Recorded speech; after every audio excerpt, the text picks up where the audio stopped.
Hello guys, তোমরা কেমন আছো? একটা ব্লগ গড়িয়ে চলে এসেছি। আজকে হবে যে জাম মাখাটা কেমন হবে অবশ্যই কমেন্ট করে জানাবে। এই দেখো আমাদের জাম চলে এসছে। এবার বিট নিয়ে আসবো, এবার চিনি নিয়ে আসবো, তারপরে মাখা করবো, খেয়ে দেখবো কেমন হয়েছে। এবার এই জাম মেশান নিয়ে এসছে, দেখতেই পাচ্ছ জামগুলো কত টকটকা।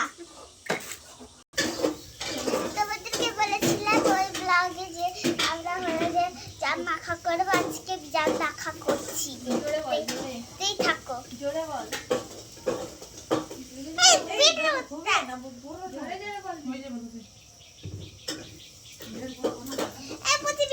দিয়ে দে, পারছি না।